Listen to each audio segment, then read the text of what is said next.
So there's a guy that called me one day after I shared my story. His name's Bill. He lives in Minneapolis. And he said, somebody referred me to your website and I saw your story, Doug, and I can relate. He says, my wife just left, and he goes, in fact, this last week I had a gun to my head. He said, can you come up to my house and talk to me? He says, I need help. He was desperate. I could tell he was desperate. He says, I got 2 kids. And I said, sure. So he gave me directions to his house. And when I went up to his house, he told me to park on the side street. And he gave me instructions to come to his back door. And so as I'm walking to his back door, I knock on his door, and I'm standing there and I'm looking across his backyard. And I remember thinking, how did I get here? Not physically, but just in this, how did I get to this point where this guy is coming to help, wants my help? And I remember being scared. I remember thinking, what am I gonna say to this guy? This is heavy. This guy was ready to end it all last week. And I just remember the Holy Spirit saying, just listen to him and just follow my lead. So Bill comes to the back door, and what happened next was really interesting. I never met this guy before, remember? And he said, he opens the back door, he swings it open, and he literally turns his back on me and he says, come on in. And he leads me through his kitchen, through his dining room and into his living room, kind of like I've known him for 30 years. And I look back on that moment, and I think it's interesting that he did that. And I think the reason he felt comfortable, like he almost knew me for 30 years, was he could relate. He knew he wasn't alone, he wasn't isolated. He could relate to my story, and there was an instant bond there. So I proceed to sit down, and I remember he takes his hands and he puts his face in his hands, and he runs his hands through his hair, and he just took a deep breath, and he proceeded to tell me for the next hour all that happened, how he hasn't seen his wife in four months. He thinks she moved on the other side of town. She's having an affair, and he's got 2 kids, and she can't, or they haven't seen her, and she was half the income, so now he just lost half their income. He's worried he's gonna lose their house.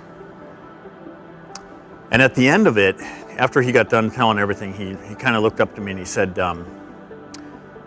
so how are you doing? He goes, you went through this years ago, and how are you doing?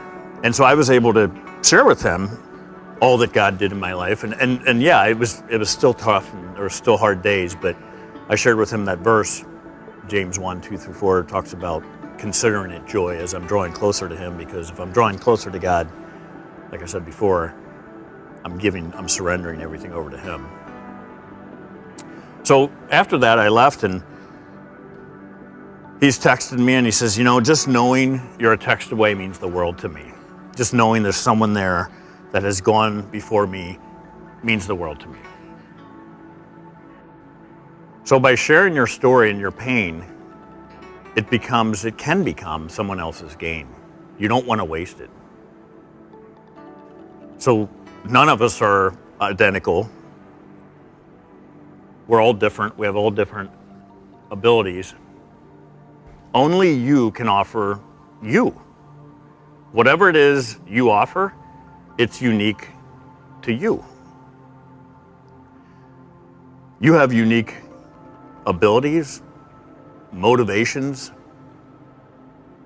family, friends, a network of friends, perspective on life, humor, ideas, experiences. No one even has, out of the billions of people, no one has a handprint like you. There's actually over 8 billion different skin tones and hair color. Everybody has a story, and everybody's story is unique, and it can only reach unique people that are around them. God rescued you so you could be a rescuer. One of the things I remember hearing early on before I shared my story, because I didn't think I was equipped, I remember hearing this, and it says, God does not call the equipped, but he equips the ones that are called. And that always stuck with me.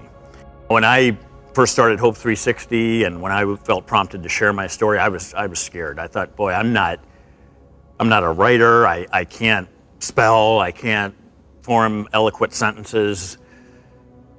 I was fired from a job at one point. I mean, I even failed the second grade.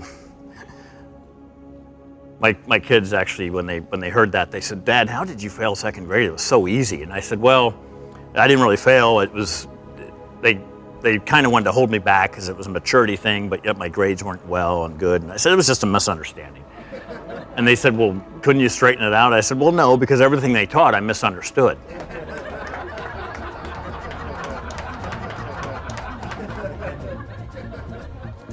So your obedience by sharing your story could be someone else's miracle and their only introduction to Jesus. So I encourage you to share your story as well.